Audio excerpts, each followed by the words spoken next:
সকালবেলা খবর পেয়েছি আজকে সকাল 10টার দিকে, তাৎক্ষণিকভাবে আমরা এখানে চলে আসছি। তো এখানকার জেলা প্রশাসন, উপজেলা নির্বাহী কর্মকর্তা এবং সহকারী কমিশনার ভূমি ওনারা সহযোগিতা করেছেন আমাদেরকে।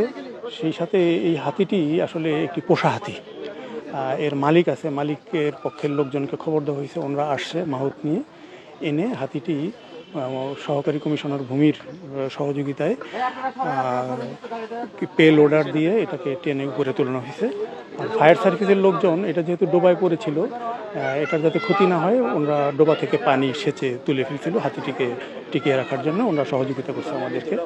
তো এবং এখানকার যে জেলা পশু সম্পদ, জেলা প্রাণী সম্পদ কর্মকর্তার দপ্তর, ওই দপ্তরের উপজেলা প্রাণী সম্পদ কর্মকর্তা, জেলা প্রাণী চিকিৎসক যিনি আছে ভেটেরিনারি সার্জন, উনি সরজমিনে এসে চিকিৎসা করছেন। এবং সিলেট কৃষি বিশ্ববিদ্যালয়ের প্রফেসর মহোদয় উনি নিজে এখানে উপস্থিত থেকে এটার পরিচর্যা চিকিৎসার ব্যবস্থা করছেন। তো মালিক পক্ষ, আমরা প্রথমে 8:30টার দিকে এই সংবাদটা পাই। 9:15টার দিকে আমরা স্পটে পৌঁছানোর পর এখানে তেমন কোনো মানুষ ছিল না, কারো থেকে তেমন কোনো সঠিক তথ্য আমরা পাই নাই। তো পানি ছিল, পানির জন্য একটু ডিস্টার্ব হয়েছিল। আমরা চেষ্টা করছি আমাদের পাম্প ফিটিং করে পানিটা কমাই দেওয়ার জন্য। প্রায় 1 ফিট পানি কমানোর কারণে মোটামুটি হাতিটা একটু স্বস্তি পাইছিল। পরবর্তীতে এসিলেন্ট স্যার বা আরও অন্যান্যরা যারা আসছেন, আসার পরে সবাই এসিলেন্ট স্যারের নেতৃত্বে আমরা মোটামুটি সবাই কাজ করছি। আর যেটুক করছি এইটুক আমরা খুবই ভালো লাগছে কাজটা। খুবই একটা হিতস্তের মধ্যে পড়ে গেছিলাম কীভাবে আনবো। স্যারের প্রচেষ্টায় খুবই ভালো লাগলো। ধন্যবাদ। আমরা বন্য হিংস্র প্রাণীর বিষয়ে আমাদের একটু সীমাবদ্ধতা থাকে।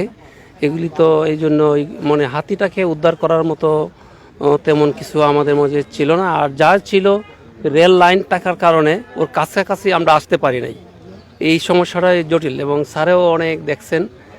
এই জন্য বিশেষ করে আরও সমস্যা হয়েছে। এটা তার স্পটে গাড়ি বা কোনো কিছু, ওই যে চেইন কপ্পা, এগুলো কোনো কিছু পৌঁছানোর বিষয়ে খুব সমস্যা হয়েছিল আর কি।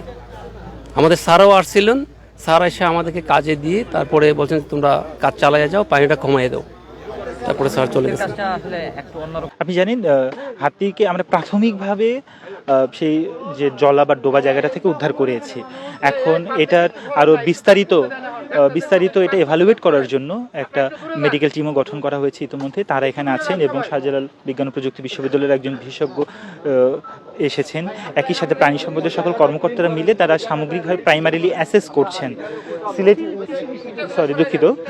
কৃষি বিশ্ববিদ্যালয়ের একজন এসেছেন। তারা প্রাথমিকভাবে ব্যাপারটা অ্যাসেস করছেন। যেহেতু জাস্ট আমরা হাতিটাকে পানি থেকে তুলে এনেছি, সেক্ষেত্রে এখনও তার আরও কী ধরনের সমস্যা হয়ে থাকতে পারে তারা অ্যাসেস করার চেষ্টা করছেন। তারা অনুমান করছেন পিছনের দিকের কোনো হাড় বা পায়ের কোনো হাড় ভেঙে গিয়েও থাকতে পারে, কিন্তু এটা এখনও নিশ্চিতভাবে বলা যাচ্ছে না। নিশ্চিতভাবে আমরা প্রাথমিকভাবে যে সিদ্ধান্তটা হচ্ছে যে প্রাথমিকভাবে তাকে পরিচর্যা করে সুস্থ করে তোলাটা এখন হচ্ছে আমাদের একটা দায়িত্ব।